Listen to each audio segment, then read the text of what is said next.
Assalamualaikum warahmatullahi wabarakatuh. Kita ketemu lagi dengan saya di podcast. Kali ini saya lagi di ruang baca perpustakaan Kabupaten Mamuju. Ya, ini jam-jam sibuk di sini kalau sore-sore begini. Ini lagi jelang petang ya, dan jumlah orang yang datang ke sini tetap banyak sampai jam 21 malam setiap hari. Nah, saya kira kita menjadi salah satu perpustakaan di Sulawesi Barat ini secara khusus yang sudah membuka layanan hingga malam hari. Jadi ini yang kita mau bincang sebentar dengan Pak Kadis yang menjadi tamu kita. Apa kabar Pak Kadis? Alhamdulillah baik, Kak. Alhamdulillah. Saya melihat respon publik kita di Mamuju ini cukup tinggi dengan bukan lagi kampanye tapi aksi ya yang kita lakukan dengan membuka jam kunjungan atau pelayanan sampai malam. Bagaimana anunya itu? Bagaimana kemudian itu menjadi kebijakan atau aksi yang dilakukan? Sebenarnya kalau bicara bagaimana ini menjadi kebijakan atau menjadi aksi, itu prosesnya panjang ya, Kak. Proses. Tapi saat ini banyak program-program inovasi kami yang kami bingkai dalam satu narasi besar Macanga gitu. Dalam Macanga. Sebentar saya bicara tentang Macanga, saya bicara dulu tentang kenapa ini dibuka sampai malam hari. Yang pertama, ini tidak ujuk-ujuk ada seperti yang saya bilang tadi. Ini hasil diskusi yang panjang ya. Mungkin salah satunya Deng Adi yang saya biasa berdiskusi tentang itu dan juga menangkap input dari masyarakat ya. Kita mendapati bahwa ternyata banyak orang yang ingin ke perpustakaan itu di waktu mereka senggang setelah berkantor, setelah bekerja, anak-anak pulang sekolah,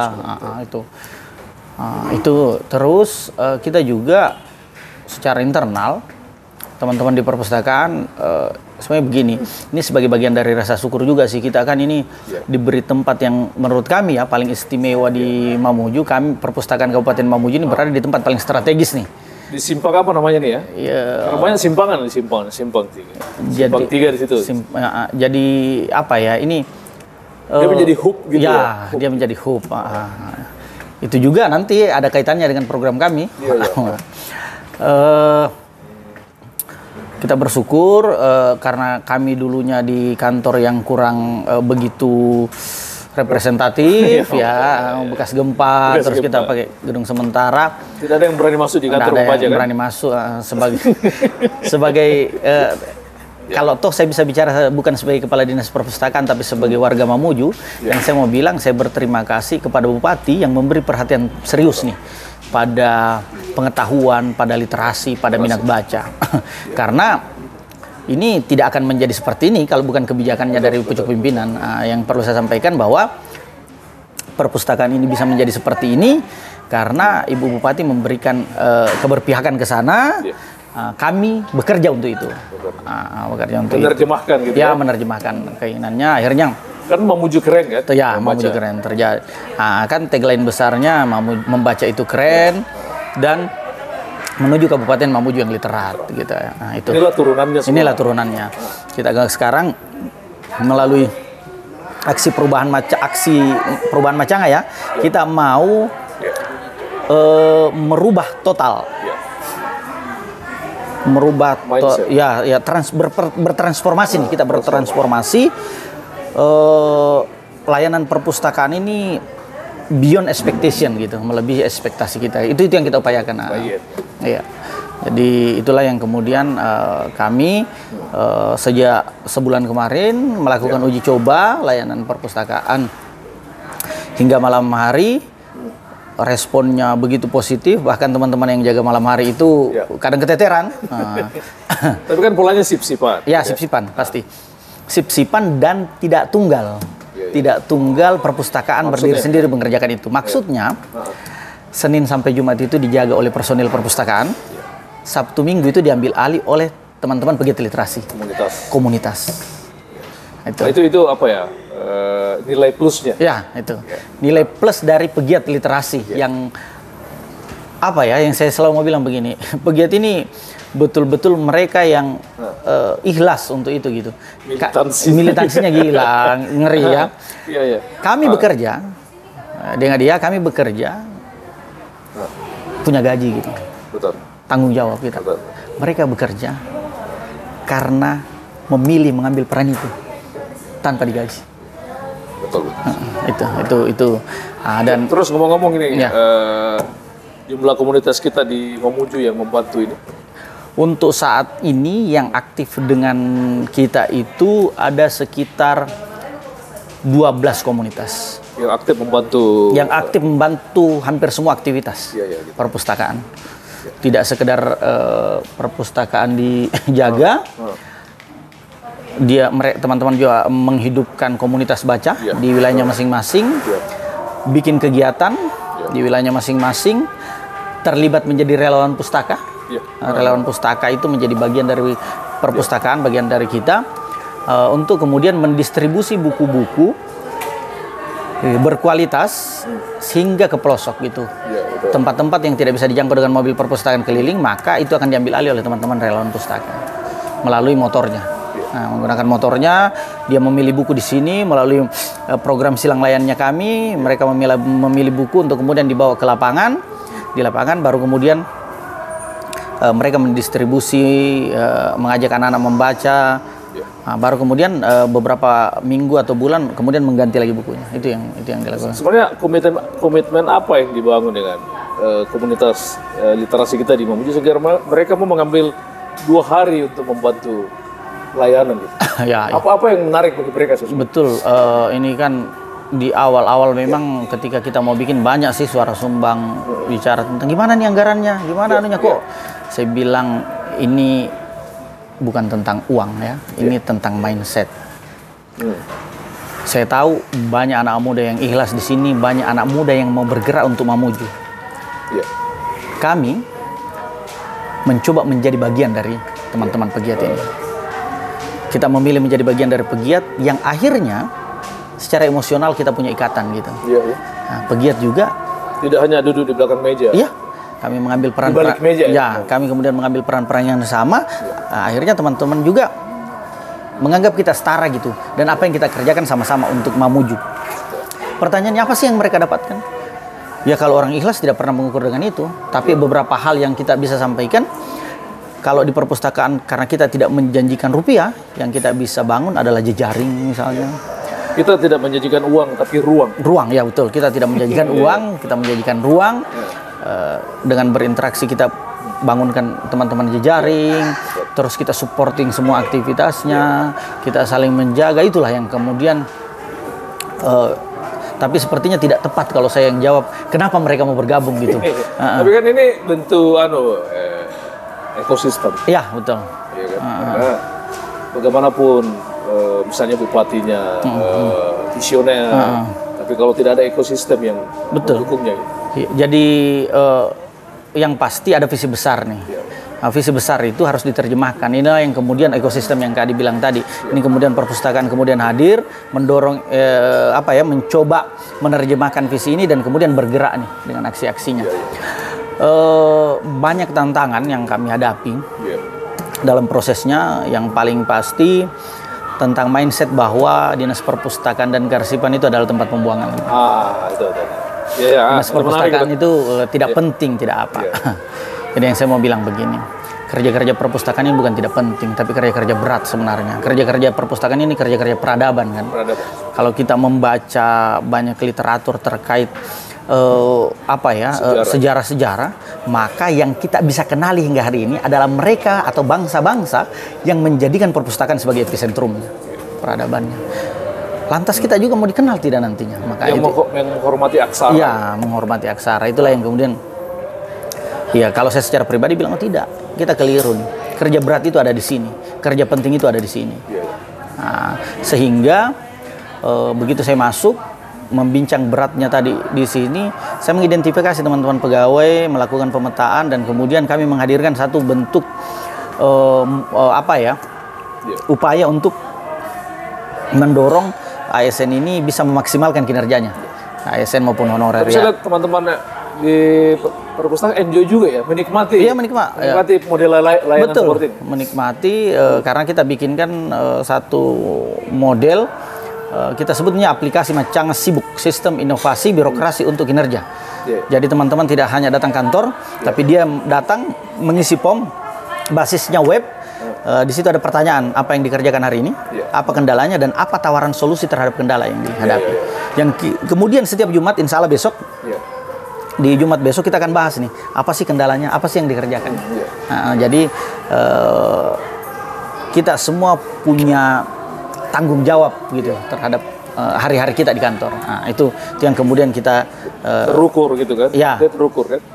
Terukur. Jadi kita tidak sekedar bicara memperbaiki secara di luar, tapi kita yang menjadi ujung tombaknya juga harus bagus.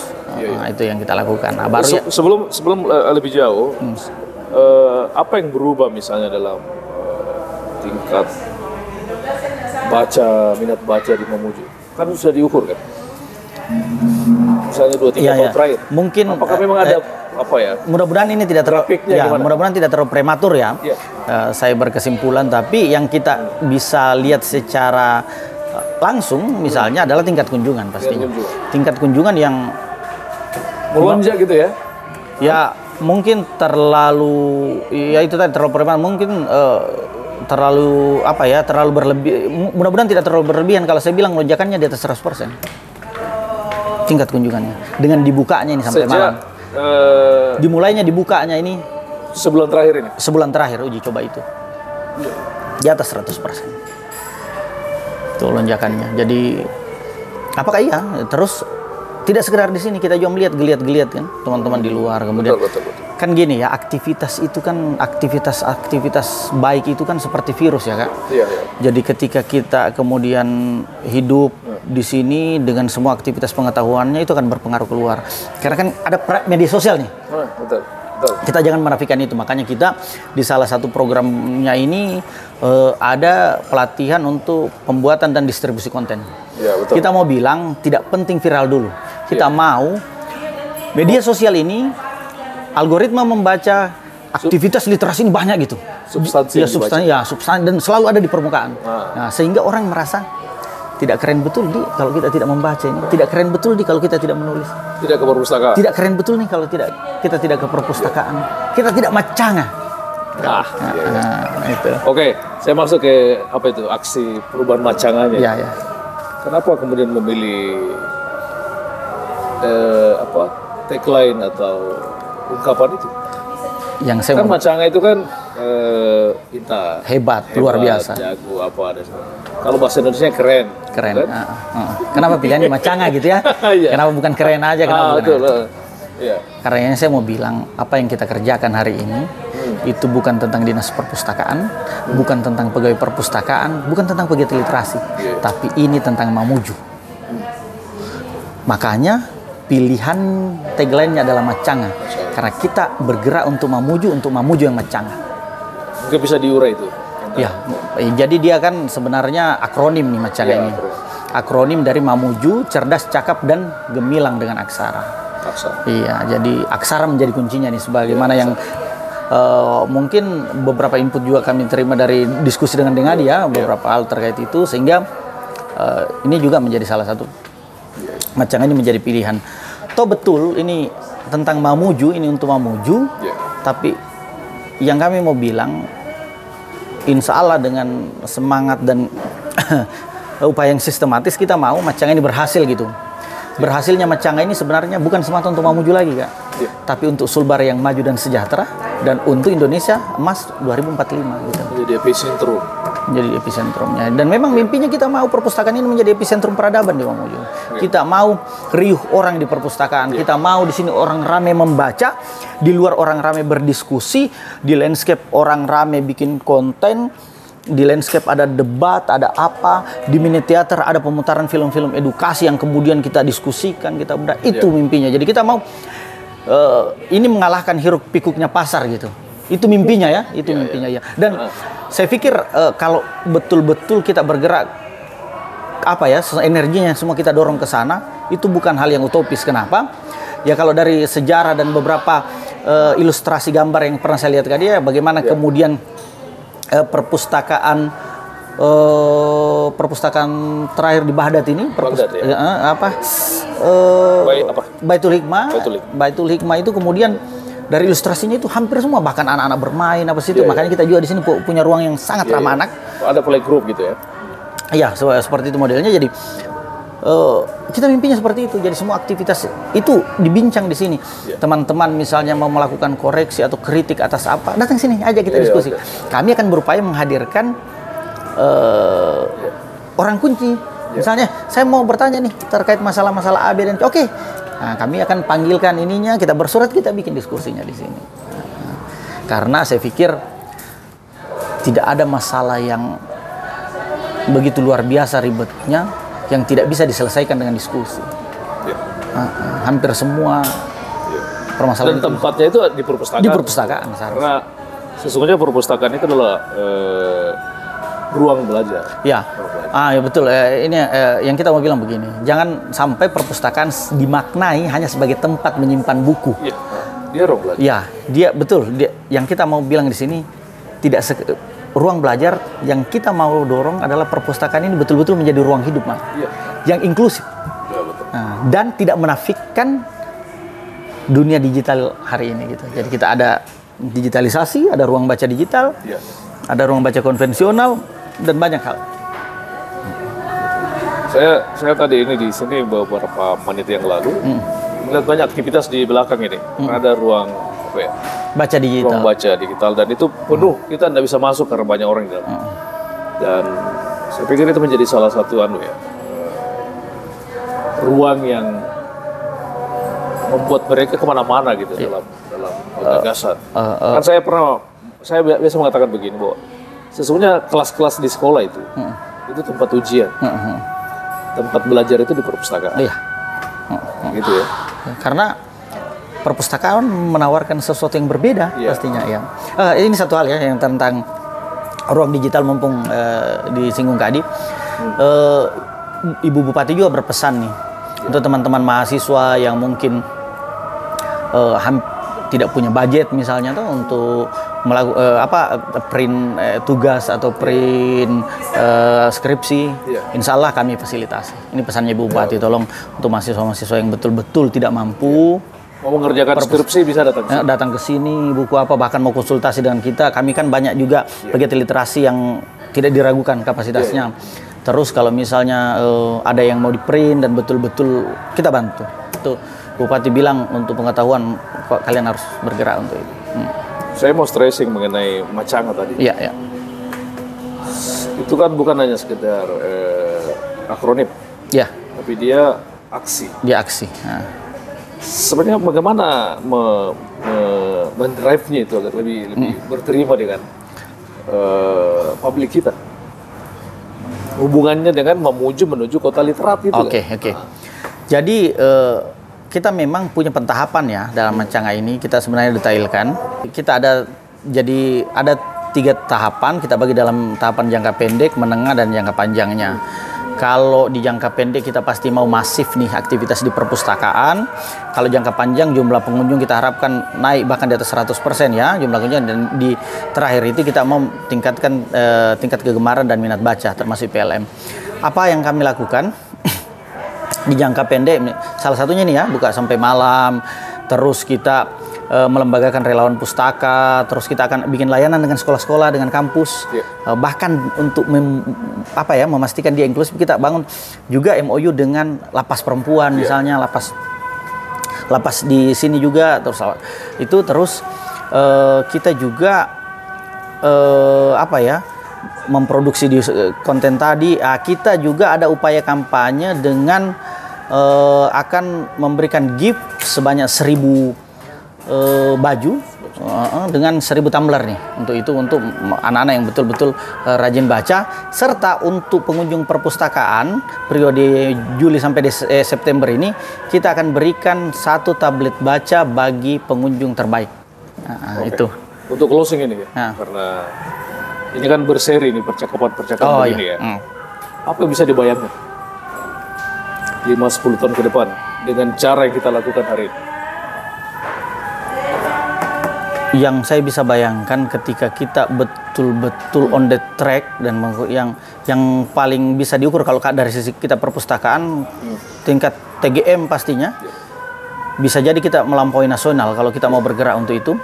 IPLM, fasilitas TBM apa semua rumah baca itu akan bertumbuh secara natural yang 5-10 tahun ke depan kita akan mendapati masyarakat Mamuju yang sangat tidak bisa dimakan hoaks. Masyarakat Mamuju yang benar-benar literat, yang tidak membaca judul kemudian berkomentar di media sosial, bising gitu. Iya, yang hanya menjadi di lalu lintas media sosial dia membuat kebisingan, tapi dia hadir dengan narasi yang kuat karena bernas gitu. Oke. Nah, itu. Ada pesan ke keluarga Mamuju? Ya, pesannya sebenarnya karena bekerja untuk literasi itu tidak mungkin dikerjakan sendiri, bahkan pemerintah pun tidak bisa menyelesaikan itu. Ayo kita hadirkan ini sebagai sebuah gerakan di ruang-ruang terkecil kita, di rumah, di lingkungan, di RT, di RW, di desa. Kita memberikan kontribusi untuk aktivitas baca. Betul untuk anak itu, sehingga kita menjadi satu kesatuan, bergerak bersama untuk Mamuju yang literat. Oke, terima kasih Pak Gadis. Sama-sama. Ya, jadi terima kasih Anda telah menonton kami. Insya kita ketemu lagi di sesi berikutnya ya, karena saya harap sebenarnya karena masih panjang. Sesungguhnya percakapan kami itu jauh lebbi panjang dan padat selama ini. Ya, betul. Ya, oke. Terima kasih. Assalamualaikum warahmatullahi wabarakatuh. Karena ini pertemuan pertama saya agak grogi. Waalaikumsalam.